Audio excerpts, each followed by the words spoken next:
Welcome to Black Bear News. I know it's a little later on a Sunday evening for most people, probably, or really early in the morning for some people. I don't know. People watch from all over, so I really, it's hard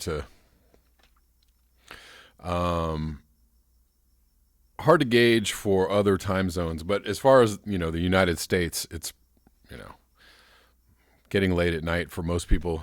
The dude, what's up? But here I am. Just kind of wanted to jump on and do a vid, kind of about this article that I linked in my video yesterday. The article is from a site called The Consciousness of Sheep, and the article was called The Science is Settled, the Politics Not So Much, and it was kind of dealing with people being angry at Prince Charles flying 16,000 miles to talk about climate change.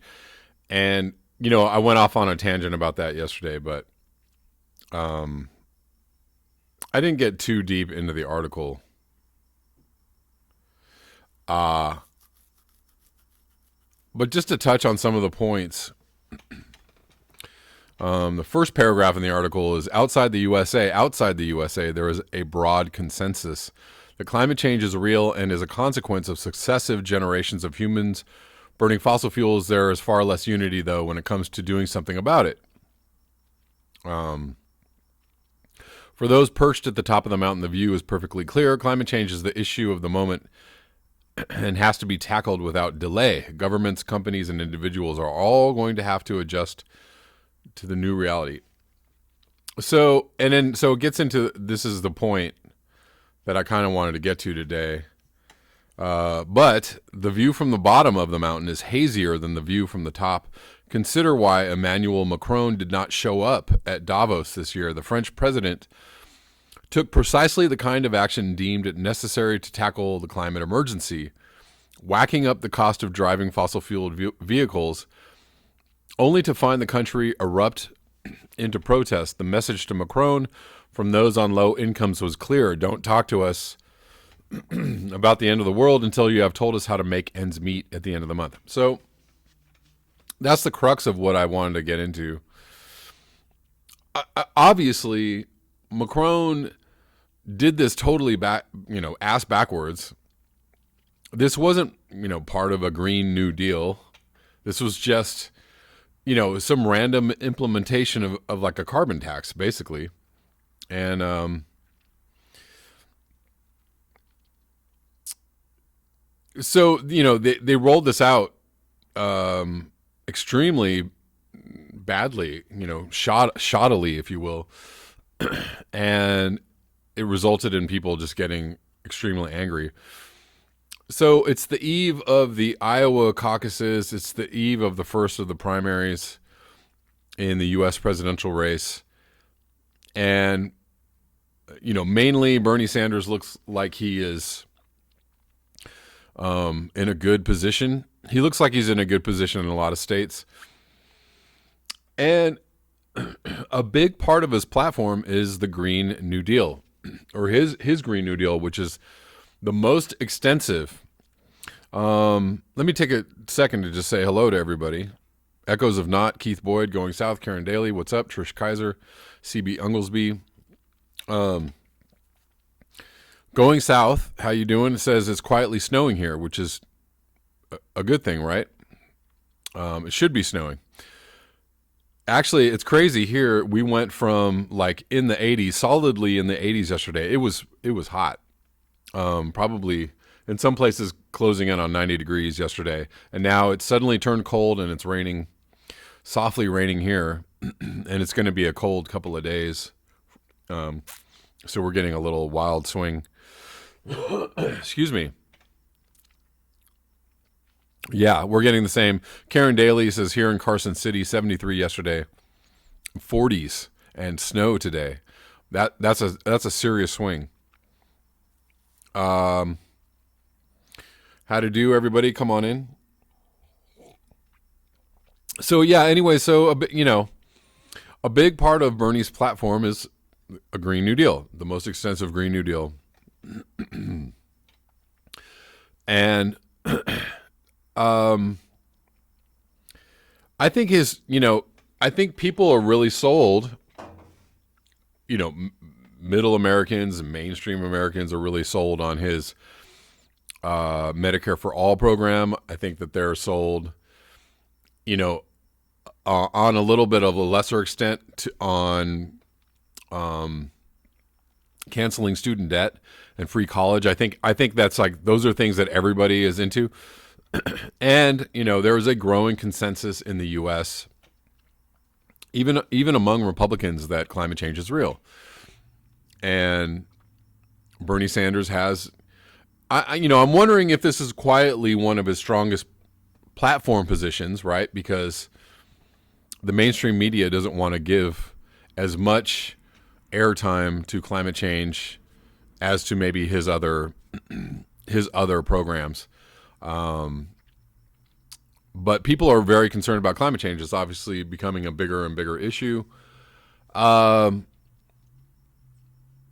so what does it mean for people, as the primaries get rolling, and if Bernie Sanders does as well as people think he's going to do, what does it mean if maybe he gets into office, or what does it mean in a general election against Trump? Like if Trump starts talking about how crazy this Green New Deal is, or how are most people going to start viewing this Green New Deal?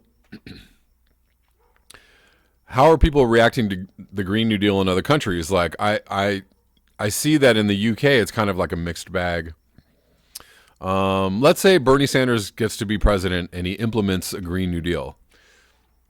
Does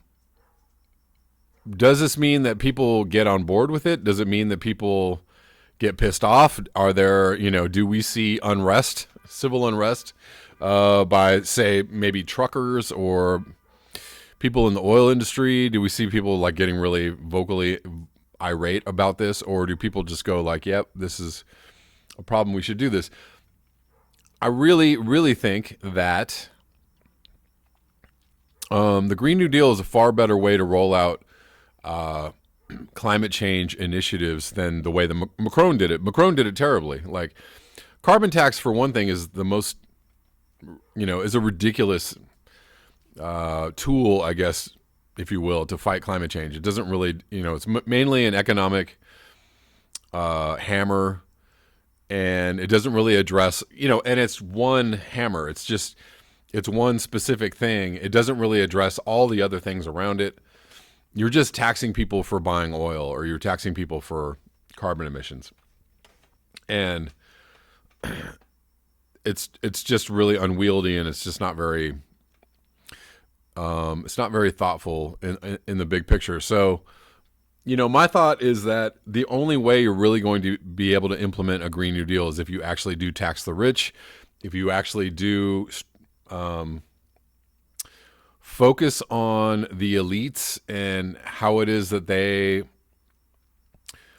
their part in creating massive emissions, their part in they're to go to maybe like the trickle down theory as far as like Reaganomics, to go all the way back to that, and we still on some level operate on that assumption that it's very ingrained in a neoliberal mindset that if the wealthy are creating wealth, then other people are going to benefit, right? But the wealthy are creating wealth. They're also creating waste. They're creating emissions. They're creating habitat destruction, and this trickles down to everybody else wanting to wanting to do the same thing, right? So, not only are people getting supposedly this increased wealth or increased opportunities because the rich have created this, they're also getting this opportunity to destroy the ecosystem. So really the only way that a Green New Deal is going to be effective on any level is if it's really tackling Taxing the wealthy, and I think tackling what it is the wealthy are responsible for as far as emissions. And I have severe, misgivings or skepticism around whether this is actually going to, whether this is going to be successful, whether this could be successfully implemented without pissing people off. But if Bernie Sanders was smart, he would make it about, right? He would tie taxation of the wealthy or taxation of the billionaire class into the Green New Deal, right? Into saying like, look, we have to take this wealth and put it towards restyling or revamping our economy. And unfortunately, if you're really going to tackle climate change on any kind of realistic level, you're going to have to start talking about people changing their lifestyles and changing their consumptive lifestyles, and that goes directly against any kind of healthy economy, right? Or any kind of like raising of the economy. And that's something that, Guy McPherson hits upon in many of his speeches, right? Like politically, it's a killer politically, right? A real Green New Deal, a real transformation of our economy into something that is sustainable, actually involves a lessening of our economic might or our economic power, actually lessening or taking down emissions means a downsizing of lots of industries, the airline industry for one, obviously power generation. The one thing that I do like that Bernie Sanders is putting into his New Deal, his Green New Deal, is he wants to eliminate nuclear power, and I'm so behind that. I'm totally behind that. I think that's prescient of him, wise of him to start now. So, I don't know. So I kind of wanted to start the video off with that little prompt, I guess, if you will. Want to get into some comments and see what you all think about this.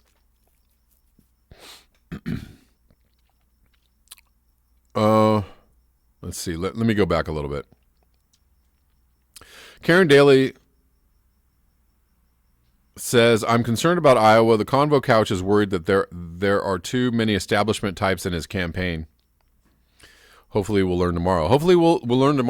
I mean, I have good feelings, and maybe that's just me being optimistic, but I feel like he's in a strong position.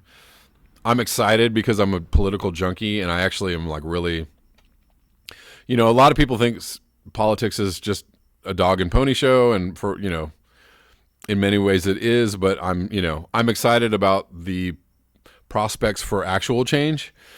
Even if that's a little naive on my part, I don't really care. I'm going to go ahead and be naive and hope for the best.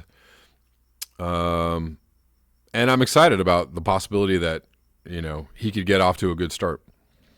Echoes of Not says this summer is going to fry us. I am also very worried about that prospect. If you have a couple of winters, especially in the Arctic, of high temperatures, higher than normal temperatures, little snowfall, what does that mean when, real summer heat waves start kicking in? And if it's not this year, then is it the next year, or is it the next year, or is it the next year? Keith Boyd says max 5 years for collapse. Unfortunately, as optimistic as I am for some things, I am unfortunately in agreement with you on, if not total collapse, then, serious, serious hardships coming at least in the next 5 years for sure. Going South says Sweden was 10°C hotter on average in January. Yeah. And those high Arctic temperatures, especially winter temperatures, you know, portend bad things for the near future. Revan Walker says 5 to 10, most of the planet uninhabitable, 15 to 30, all of humanity gone.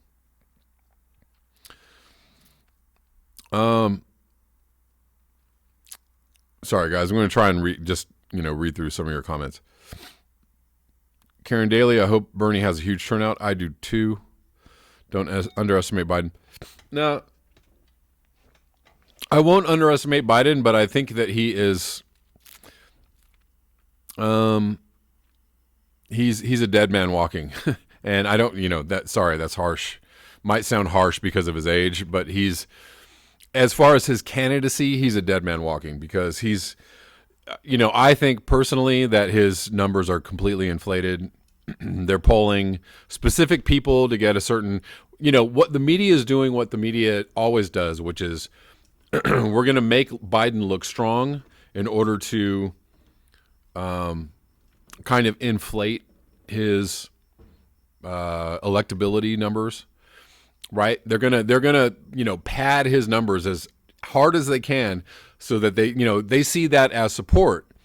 But what then they did that to Hillary in the 2016 election. They pumped up her numbers in order to support her. And what they didn't understand that they were doing was they're actually setting people up for a really big fall. So when, they made everybody feel kind of comfortable that Hillary was way in the lead. And then when the day came and everybody was like, oh my God, not so much. Oh my heavens, what's happening, right? So I kind of see that happening with Bernie. Excuse me. Right, they're pumping up Biden as much as they can, and then when the actual day comes that Bernie is just trouncing him, everybody's going to be like, oh my God, what happened to Biden? My fear is Bloomberg. Bloomberg is very scary to me. Bloomberg is extremely scary to me.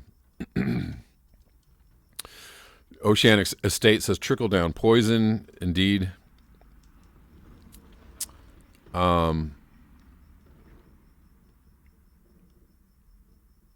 Going south. Oh, Scott Andrews. Coronavirus will probably lead to an economic meltdown long before a Green New Deal can be implemented.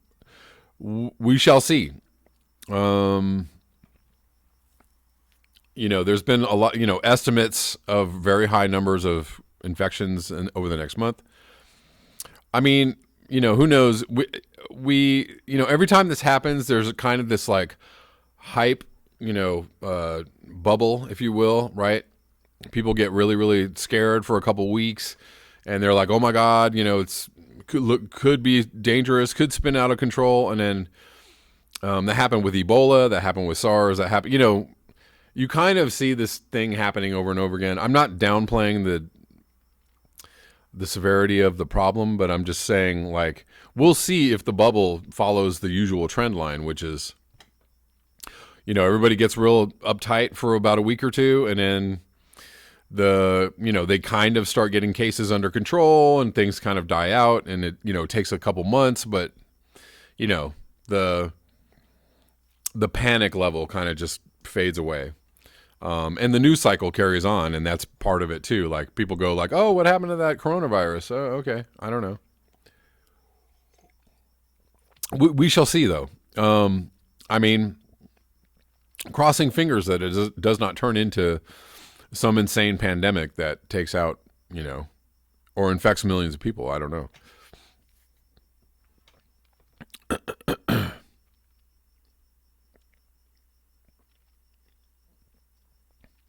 Trish Kaiser says, went to an XR meeting in very liberal Madison, Wisconsin last week, a whopping 12 people.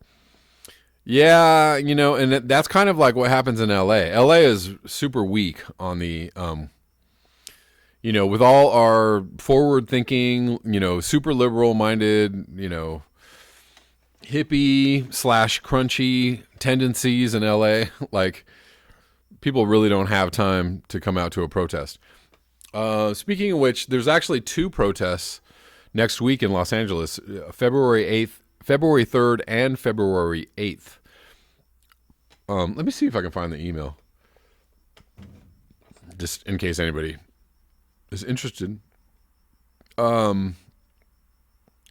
Yeah, there are two things going on in LA next week, so hopefully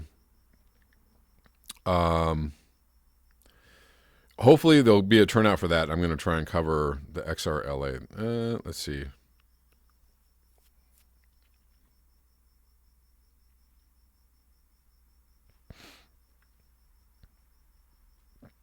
Keith Boyd says the Green New Deal will never fix the sixth mass extinction.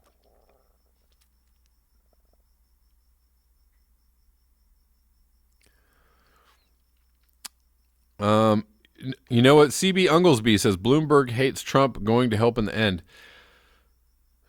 I have to disagree with that because Bloomberg does not hate Trump. He hates Bernie. That's why he's in this race to kneecap Bernie. They are to put it mildly, they're shitting their pants. The elites. The DNC elites are absolutely in a panic about Bernie,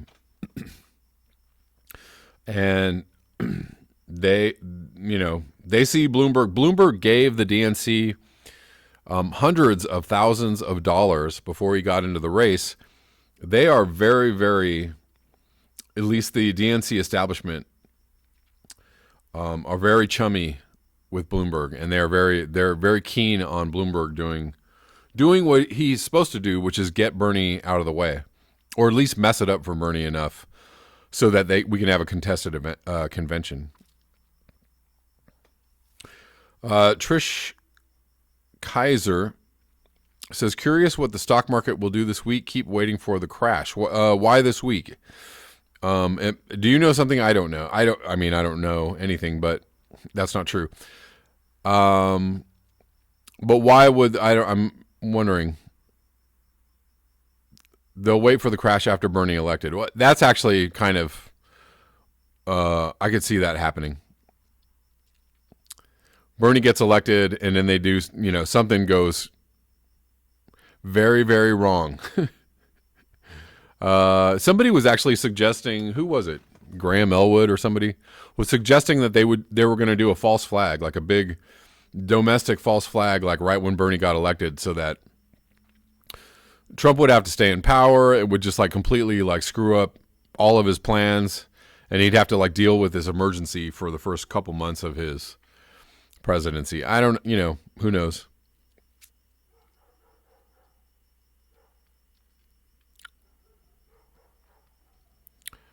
Yeah, Trump keeps Bloomberg richer. Absolutely. Trump, the establishment does not hate Trump as much as they portend to do, or as much as they fake hating him. They don't really hate him. They prefer Trump.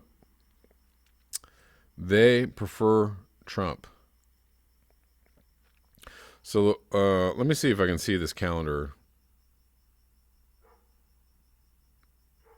I don't see anything. I thought I saw something for the 8th.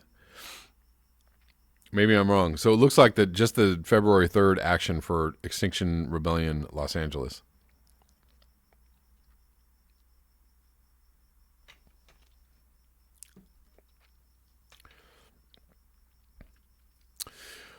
Yeah, so I have I'm just wondering what happens if a Green New Deal is actually implemented, and we also have a lot of programming, negative programming towards climate change. There's a lot of denialism in this country.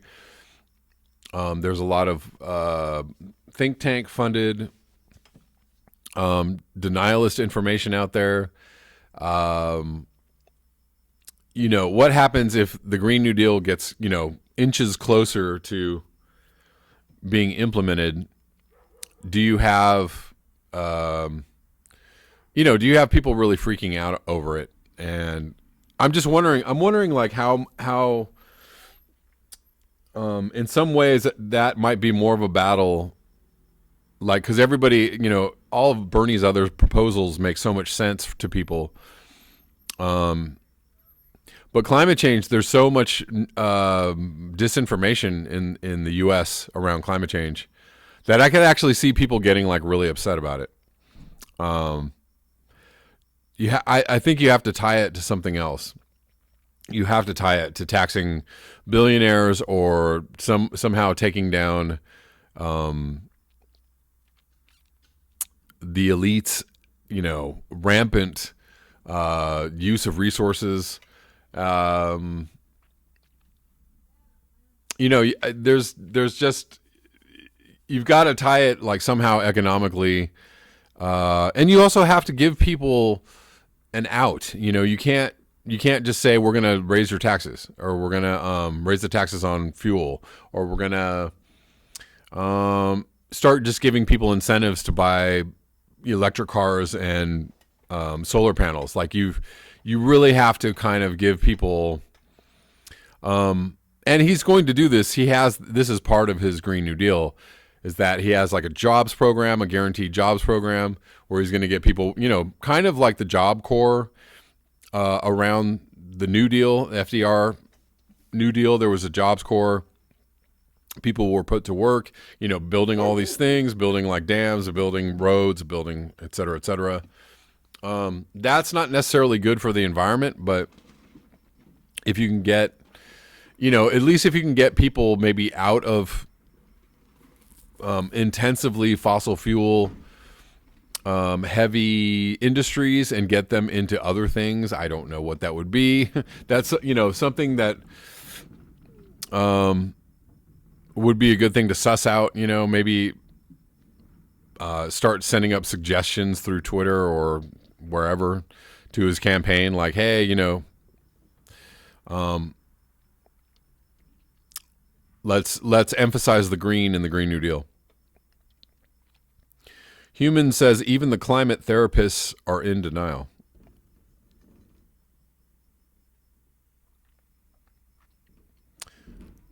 I don't know any climate therapists, but are they in denial? I don't know.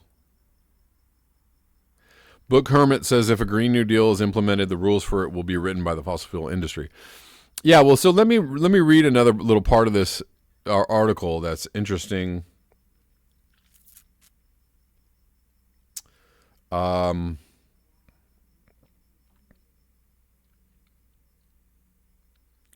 me see. I'm trying to find it.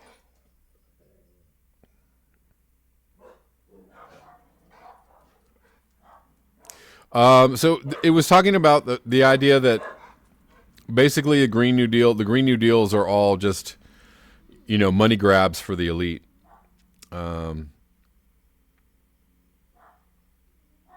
I'm trying to find the.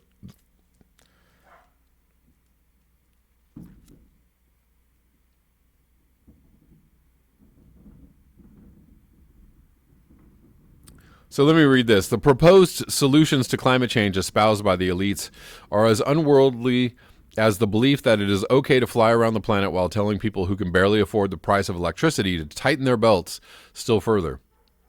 Renewable energy has proved to be little more than another means of redistributing wealth from the poor to the rich, with already rich landowners paid tens of thousands of pounds to erect wind turbines and then paid more than the going rate to feed the electricity they generate into the grid. On a smaller scale, it is the poorest households who pay a disproportionate surcharge on their energy bills to subsidize affluent households to install rooftop solar panels and drive around in electric cars. And that's actually true. That definitely is true in this country, because it is the wealthy who can afford the solar panels. It's the wealthy who can afford the electric cars. Teslas are fairly expensive. They're cheaper models, and they're quite popular in LA for sure. And there are like cheaper makes of electric cars. But still, it is, difficult to find charging stations still. They get damaged really quickly, especially like charging stations in like downtown LA. They get like immediately vandalized by homeless people. It's still like a very, you have to be, it's not something that the the proles are using, right? Like everybody here is now just driving Priuses. So Priuses have become kind of just, they're everywhere. And now, I see like whatever regular working people driving Priuses because they're somewhat affordable, and there's enough used, they've been out for long enough that you can buy a 10 or 12-year-old Prius now for a couple $1,000s, and you can drive that around. So that's how poor people get Priuses, is they buy an old one. And so all the electric cars are still too new, or you have to buy them new. So it's all the tech guys and the film guys and all the all the new yuppies, so the new upwardly mobile people that are buying electric cars. They're all the rage, and all that. And all these people have to have second cars because, the range on electric cars is only like driving to work and back, right? Or driving maybe a few hundred miles if you're lucky, right? So if you have to go on a trip, or if you want to go out of town, or if you want to do anything else, you probably have a backup SUV or something in the driveway.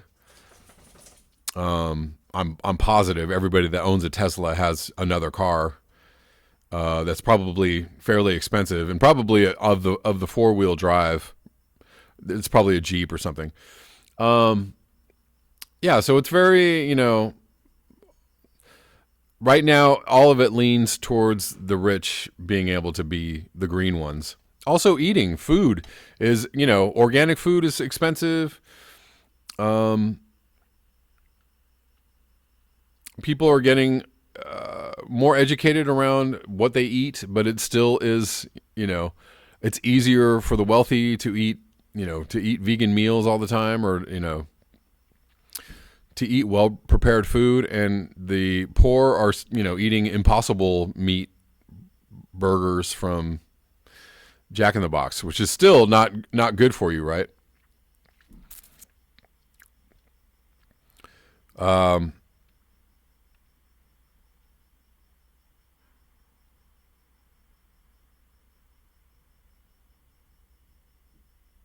No representation says Bernie's guaranteed jobs program is dumb.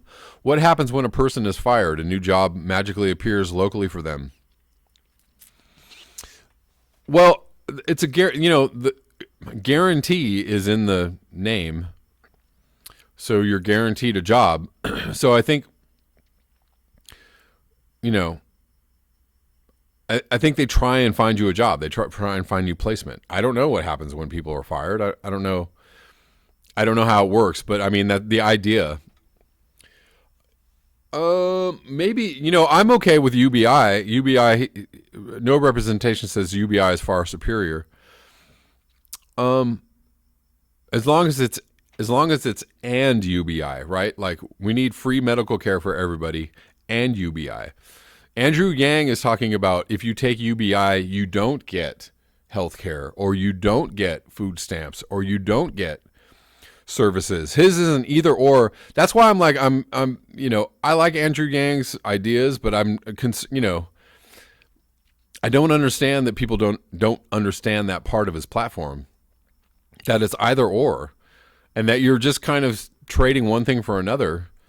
And in that case, it's not really very helpful.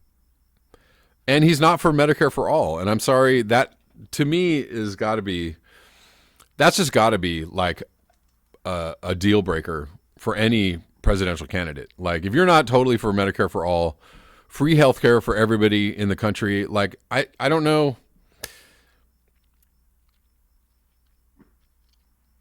I'm not into it. I'm not into the half steps. And that platform right there is going to be the platform that gets Bernie Sanders elected. More than anything else is going to be giving people free medical care, because it's just a no-brainer.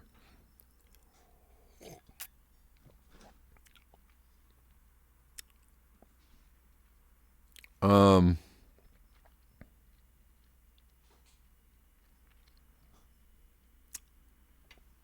going to read a couple more comments, and then I'll kind of close out this video. How's that lithium mine coming, muchachos? Which one? The Mexican one?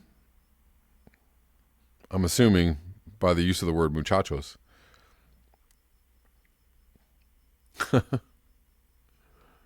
Revan Walker says Greta is a joke. Privileged kid screaming at the world about how her future is gone. People lose their future every day on this planet. I mean, think what you want of her. You know, she's at least, you know, people become famous or popular for very different reasons. And sometimes it's just blind luck or dumb luck. I don't know. She just happens to be the person carrying the message right now. And I feel like she's, you know, she's not perfect. She's a human being. So, you know, so she's not perfect, but she's, you know, what she has to say is pretty right on the money.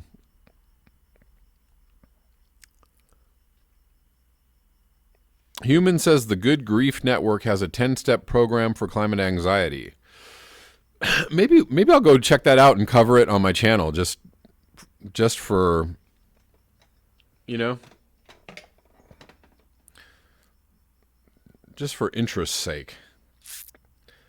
Good Grief Network.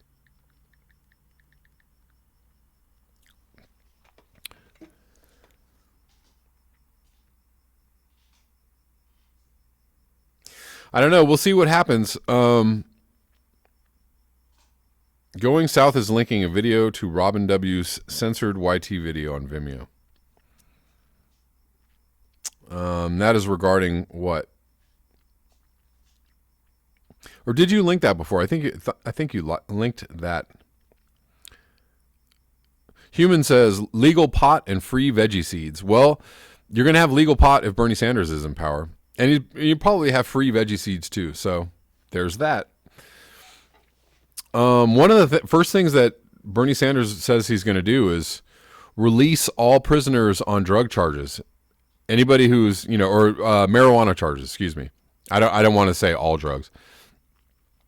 But maybe it's all drugs. But I know for sure it's marijuana. Basically, anybody who's in jail on a marijuana charge would be released immediately from jail. I think that's awesome. Revan Walker says Bloomberg is the worst case scenario. At least Trump and his cronies are incompetent, so you can see straight through their lies. Well, and they also, you know, Trump actually tells the truth about some things, you know, because he doesn't have any tact and he doesn't have any like, so, you know, he says like, we're going to go steal the oil. Okay. You know, it's messed up, but like he's telling you what we're actually into. And no other president every other president would, you know, tell you it's for humanitarian reasons or, you know, we need to spread democracy. Obiama Fashion says, I wish more people cared about climate instead of sports. Ding, ding, ding. You know, I used to be kind of a sports fan and I don't even care about sports. I could care less. I see sports as, you know, it's just a bunch of, well, billionaires and millionaires running around, chewing up the planet and distracting people from very important things like saving the planet. You know, not that I'm against athletics, like athletics and sports are different to me. Like I'm an athletic person, or I used to be. And I, you know, try to get my kids to be athletic, and I'm like all about playing sports or using, you know, being physical in the world, whatever, running, swimming, hiking, biking, surfing, whatever it is you want to do. Like all of those things I see as very positive engagements and activities. But as far as organized, like professional sports on the TV, like I just, like is so unnecessary. It's so absolutely unnecessary. Boiled Rope Lamppost says Chinese stock market plunging. Ooh. Well, that's a scary thought. Although the Chinese stock market has plunged several times in the last 5 years, and you know everybody was like, "Oh no, here it comes," and every time it was like, "And there it goes." I don't know. And then there's Brexit. Will you hand Wuhan me a tissue, please? Yeah, Kung Flu would be cool. All right, you guys are getting slappy. It's late at night. John Hopkins, director, says the virus will probably go global pandemic. That's from Scott Andrews. Okay, I'll do that. I will do that. On your recommendation, let's see. I think that would be good. I need to do some interviews again because I just haven't done any, and I need to talk to outside voices once in a while. So yeah, I'll check out Peter Miller. Climate, the rapist. I mean, therapist. Sorry. It's a bad joke. So lastly, on this video, we're going to take a total turn left. Here's an article from Huffington Post. Prince Andrew has not answered Jeffrey Epstein interview requests. So the British royal has been contacted by federal prosecutors and the FBI. The United States attorney in Manhattan said on Monday. So he's basically quit his position being a royal, or he was booted out. He was excommunicated from the family or something like that. I don't know what happened. And now they're like, hey, we'd like to talk to you, Prince Andrew, Duke of York, who stepped down from all official royal public duties and the escalation of his associations in the Epstein scandal. So the Epstein thing has kind of died away because of the news cycle. The news cycle just goes on, and everybody's like, oh, we don't have to talk about this anymore. But, yeah, Trish Kaiser. Yeah, I've interviewed both Jennifer Hines and Kevin Hester, and I will again, I promise. I love both of those people dearly, as truth-telling human beings.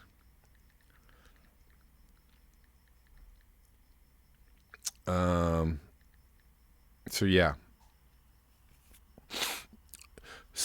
This, the story about Epstein has kind of died away, but, I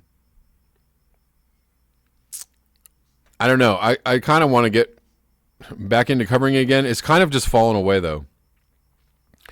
And it's unfortunate because I see people on the left covering, I brought this up before. I see people on the left covering Epstein the way that people on the right covered Pizzagate, and they're actually one and the same.